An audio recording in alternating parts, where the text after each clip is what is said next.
Hello, everyone, and welcome back to the Data Roll Podcast, season number 2. Today, we'll be discussing data deals and partnerships in affiliation marketing, and I am joined by Brendon Spiteri, Head of Partnerships at Affiliation Space. Hi, Brendon.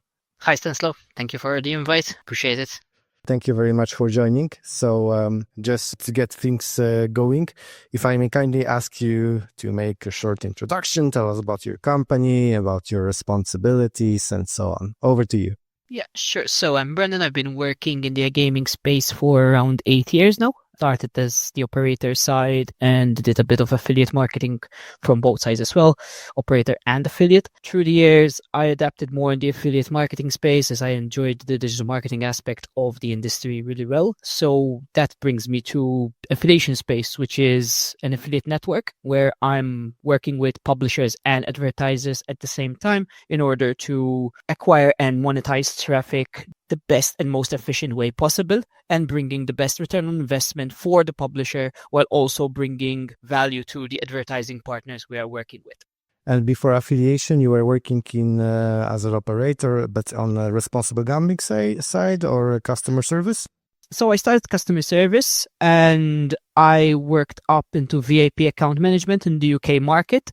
Due to regulation, I did move into safer gambling side, but unfortunately it wasn't that much of a commercial driven role for me. So that is what led me into affiliate marketing more, because I can relate it a lot with the VIP account management.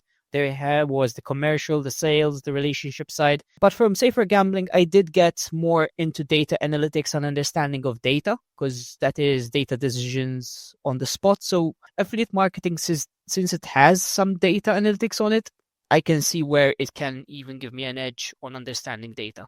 So you kind of moved from, say, defensive strategy spots towards offensive strategy while still keeping an eye on both worlds, right? Exactly. And it's good to understand the industry as a whole, how it operates. So from the operator, from the affiliate, even as the compliance part, sometimes compliance does help you retain clients in a way that they don't churn in some markets. So understanding that safer gambling and compliance can actually help affiliate strategies in the long term as well. Which is not necessarily something very intuitive. Yeah, exactly. And about your journey in affiliate marketing, what would you say over those last couple of years? Because you mentioned the 8 years in the space, and what do you think has changed, and what did change the most over those last couple of years in the way operations are carried out in the affiliation marketing? So I saw two things change. There's the negative and the good and the positive. So the negatives, unfortunately, due to Google and everything of sort that touches Google, there is a bit more challenge when it comes to SEO and PPC campaigns. There always will be affiliate marketing, because we understand that there are people that are smart and know how to kind of bypass certain situations or find new strategies. So that will be a given. It's just a matter of time. But again, Google is becoming very, very more smarter. So it's harder for people to find tricks into doing that. But the positive part is affiliate marketing revolved around a lot around relationships and communication. And back then we saw a lot of issues with spamming, shaving, and these kind of situations where it puts affiliate marketing in a negative light. But since the industry is becoming so connected and everyone knows each other, the part where it comes, the relationship part, it's helping the industry move forward to the point where people are not trying to be as scammy as before, because they understand that their reputation will be shown, and people won't work with you at all. That is how word of mouth can go across the industry so quick nowadays.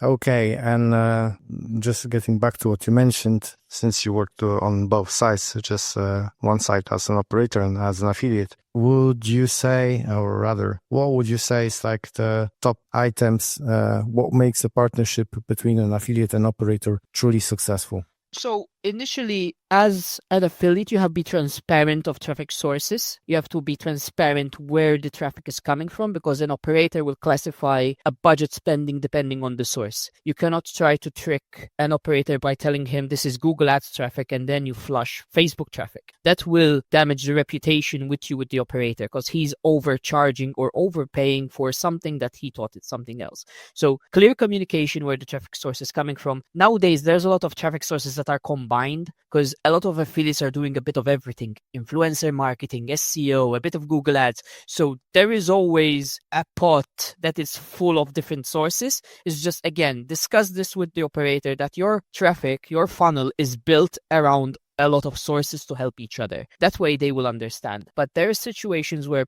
an affiliate will tell him, yes, this is Google Ads traffic, but then under performance, it will go into, say, this is categorized more of a Facebook source than a Google source. So from an operator standpoint, just be transparent with the operator. But then when it comes to the operator being helpful with the affiliate, is transparent on his data. He has to be accurate, that the system updates the post specs in real time, or close to real time at least. So an affiliate will have an understanding of how his sources are performing. Also on negotiation. A lot of operators, they try to lean more on their side and overpay, obviously. But again, trying to not undercut the affiliate too much will put you in a better position, because what's going to happen is the affiliate will close the deal with you, talk to another 3 operators, they will give him what he's looking for, and he'll understand that you just undercut him significantly, and he just won't work with you anymore because you're paying him less. Okay, but you have mentioned that there might be the ambiguity between, say, players coming from Facebook, but in reality they came from Google. But what is the situation background that leads to such ambiguity? So ambiguity, it's because, again, each source, it translates differently, it performs differently. And how you work with an affiliate is just give him a link, you try to discuss the funnel, but it's up to him how this traffic is sent. So there has to be that trust, say, okay, you're going to send me the traffic as way of we discussed. But on paper, when it comes to data, when you see the behavior of the clients, you recognize, like, listen, this is off, something is wrong. And that's where questions will arise, and you'll be put in a position where, are you sure this is this source? And it's going to put you in a position where you have to trust the person, but if you don't feel that he's right, you're not going to trust him. You're just going to you would either close the deal completely or renegotiate to a lower deal, which might hurt the affiliate traffic if it was real Google Ads. So there is that ambiguity, and data will shed the light. Yep. So the ambiguity comes, if I may rephrase and just refer to your words, because the source is, let's say, declarative, and then you need to see if the data reflects the declaration. Exactly. Because what you can do as well, you can benchmark data, right? You can, example, you have 3 Google Ads affiliates, you benchmark their data, say, okay, they have 20-25% conversion rate. And then you have Facebook source, which converts 10-15%. And you're always going to look at that benchmark data, say, this resembles more this than what you're actually telling me. And that's how an affiliate would get caught, that his source is not actually legit or what he is saying it is. All right. And from a global perspective, so how do you use data in order to guide your partnership decisions, optimize the collaboration?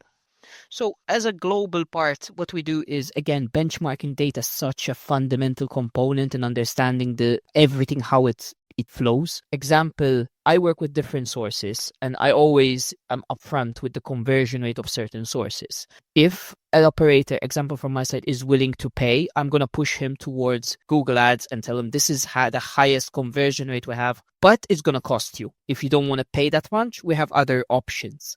But having an understanding of the global markets, how they perform with different sources, is how you can leverage data source. Because again, not all geos will have the same conversion rate on certain traffic sources. Let's say Google Ads will always convert because it's very good. But example, when you're bringing SEO into the pipeline, Facebook, in-app, there's so many different sources, and just having that benchmark data on global markets, it's a good fundamental approach. Okay, and when it comes to the KPIs, which one would be the most meaningful KPIs, data points that you would focus on when making an evaluation of the performance of affiliates? So KPIs, it's the different mindset on whether you're looking at. Because example, if you're looking at it from an operator standpoint, they want FTDs, sign up, good conversion rate, but they want high redeposits, which ultimately under an affiliate, he doesn't have control of redeposits. He's sending the traffic, and that would be falling under the, on paper, it should fall on the operator side, that the deposits happen from their side. So an operator will always look for redeposits to calculate that the traffic source is good. But from the affiliate standpoint, the thing that you look for is the click-through rate, how many of the FTDs actually are converting. It's for your side, for the affiliate side, it's more of how many of that traffic is converting and there isn't any clicks that are bouncing off. So even the click is important for an affiliate, especially if he's running PPC campaigns, because he is getting charged per click. So every click counts for an affiliate.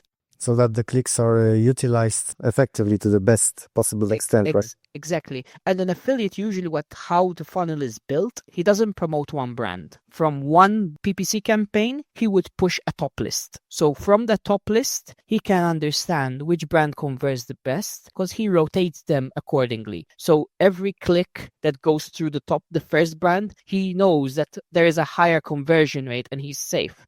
But as the top list go down, you understand that you either need to rotate more brands or pull the plug on some because they're wasting your clicks. And sometimes these comes from issues with non-localized payment methods, or the sign-up page is too complicated. There is so many things that you need to look into when you work as an affiliate and driving traffic, because you have to understand that the easiest it is for a client to register and deposit, the better. More complicated, it's just going to bounce off and people will just get bored. You know the time, even your attention span as a person, when I'm scrolling and I find something that doesn't help me quick, I'm just going to close off the tab. And that is the mentality that people have. Taking a step back, if you could share some examples how data, in your case, was able to change your mind and the perception in the business. Yeah, so data example, we can use it either to find faults or even find gems. So when we're talking about from an affiliate perspective, when we rotate brands and spot that one brand that is never known, but it's getting high conversion rate, we can say, okay, this is a gem brand. We should keep it on top because it's converting. But there were instances where a good brand was converting, and through data, we understood that it has an issue with the payment methods because the clicks going through, they weren't converting. So we had to take a decision on pulling the plug on a brand for that time until the issue is resolved. So data can be, if it's possible, real time, specifically on PPC campaigns, you can do amazing things with data. It will save you money. It will make you money. It will give you a broader perspective of what's happening on your campaigns.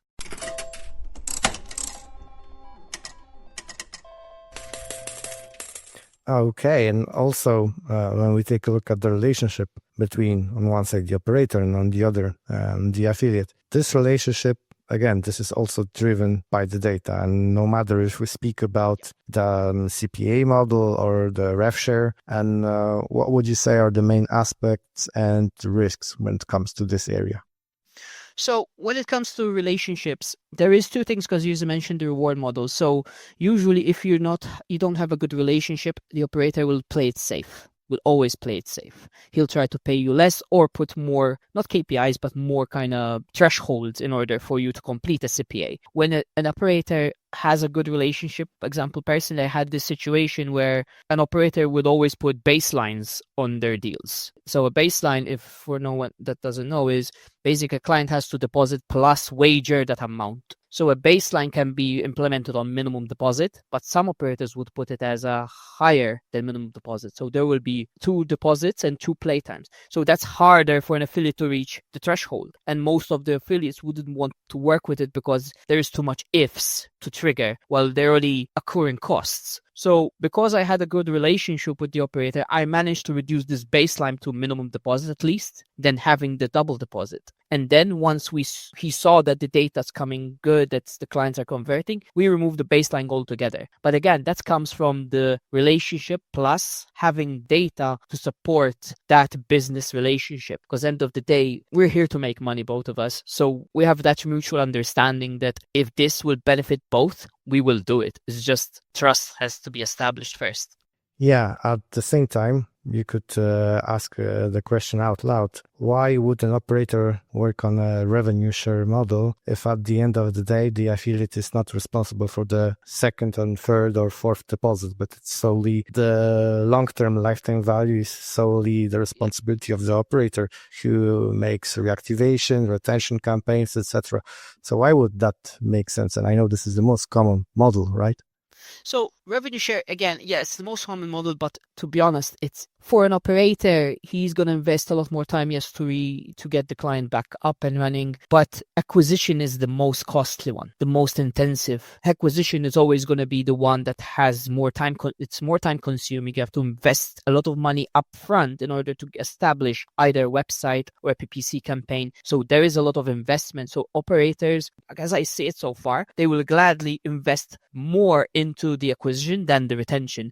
And that sometimes that's a wrong situation, because then you end up spending a lot more on the acquisition, but when it comes to retention, you're not retaining clients. So you're not keeping the money in. You're losing your money as soon as there's a second or third deposit. So that is a negative. But when it comes to the affiliate side, a lot of affiliates would rather have a good hybrid deal nowadays. So they at least make something out of the acquisition part, because you don't know if a client is going to stay with this brand or bounce off the next month. People change casinos so quick sometimes that even when you run 5-6 brands at a time in the same geo and same everything, you will spot it. So the people always go back to the 1 or 2 casinos, and you're always going to question why. So that is a reason why you should let your retention team understand how are these 2 brands managing to pull back their clients and keep them playing.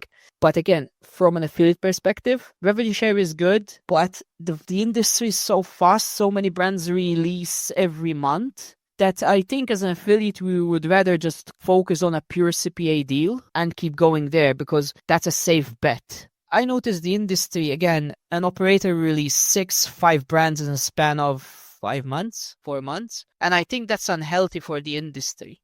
And yeah, at the same time, one could argue that a rev share will be better, because if you bring me peanuts, you get peanuts in exchange, right? Exactly. But the ideal situation, yes, rev share, but we moved into such a harder industry, because before rev share, let's be honest, how did it work? An SEO website will drive traffic. He brings you a couple of clients, but the volumes nowadays that operators demand and want, that I don't think rev share it's enough to keep the costs going. Even if you look at some SEO websites, they're asking for listing fees nowadays as well, because the operation costs in running a website or a campaign, and to stay competitive against other affiliates, it's too high. And I don't think just revenue share, it won't support an affiliate to keep the running costs at a good level.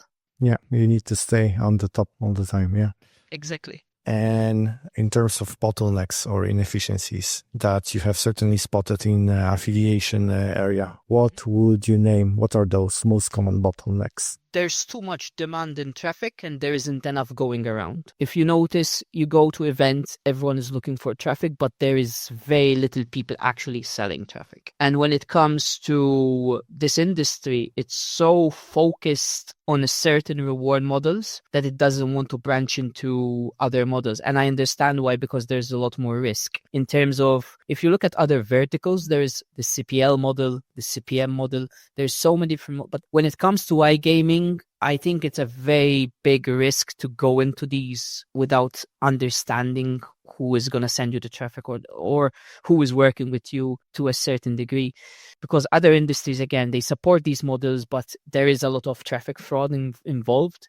And I think the industry wants to stay away from it, but there's too much demand with what we have at the moment. And the barrier of entry for an affiliate, it's so hard nowadays that you need to have upfront investment to power the website, to have a budget in place. That is the bottleneck that I see. There is a lot more demand in traffic, but there is less and less actual affiliates running traffic because of the situation of the industry. And again, before, you know how an affiliate would start. A person would have a website, he'll just create some blogs here and there. He will start ranking with just a bit of a percentage perseverance, maybe he does a month and two. But nowadays, if you don't have AI generating 500 articles a month, good luck ranking. And that is the bottleneck that I see. Technology is pushing us further, but for an entry level of a new affiliate, it's putting him way, way, way behind if he doesn't adapt. So the barrier of entry went extremely high due to the mass-generated AI content. Yeah. Also, I had this conversation with someone else before we met at IGB, and I exactly overheard the discussion that, hey, this is the paradise for affiliation, the event, and at the same time, you could see so many different stands offering solutions and software for affiliates, but not necessarily people who bring in the traffic. So this is something that it is not a good take for the event side. For me, an affiliate that he is the small to medium affiliate, he won't buy a stand. With the amount of money, what's he going to do? Invest it in PPC to make more money. He's going to invest it in his websites. So the big affiliates that are running 6 figures revenue on a monthly basis, sure, they will have a stand. But nowadays, again, since there's so much demand in traffic, most probably everyone knows who are the top affiliates or who are the top brands. So you won't find a small affiliate running a stand, or even sometimes you'll just find him walking around. That's it. But there is so much demand in traffic, as soon as this person is spotted, everyone wants to talk to him. So you can imagine how overwhelmed this person is going to be as well at an event. Totally. And also because at the event, but beyond, you're also looking to meet different commercial goals. And how do you align them with the long-term relationships, affiliate relationships? So commercial goals, well, it's always going to be cash flow, right? That's your commercial goal. Without cash flow, you won't stay. You will stay available. So, and even when you close a deal, it doesn't matter on paper that he's going to pay you. It's the definition of him paying you is what you need to do, because you'll end up chasing payments. Example, an operator needs to pay you 5K, but if this 5K never comes into your bank, that doesn't matter, right? So commercial goals, work with people that actually are paying you on time, keeping your cash flow healthy, because that is what keeps the business alive. And keep that relationship with who you know that's paying you on time and quick, because that is even from their side. If they're not getting paid, what they're going to do, they're going to move on. So it's cash flow is key, and that should be the commercial goal for most of the companies, not on paper, because on paper, again, we can be positive, but then you look at the bank and you're on negative. That's not the best outlook. Exactly. For me, that's the commercial driven. Cash flow as soon as you get paid, because then you can either reinvest to scale, keep going, right? Because I have situations where I've been chasing an operator from January that he didn't pay us. So imagine for a smaller affiliate that he's running a small business, and with that income, he could build a new website. So you have to put yourself in that mindset as well. And this is running business at risk. I think the customer that we have been working with, one of the customers that we've worked with over the last 3 years, between the contract signature and first wire transfer, there's been, 8 months? Exactly. That's 8 months. And that 8 months of overhead getting through somewhere else. So again, cash flow, it's what keeps the business going, man. Like without that, it's just pointless to say, I have this very positive deal that I'm going to earn 20 grand. If that 20 grand doesn't hit your bank, you don't have nothing. Then it's the business decision if we should help and serve them or not. Yeah. Yeah, exactly. And when it comes to the future and the different trends that you certainly see and are able to predict, what do you think are those trends that are shaping the future of iGaming affiliation?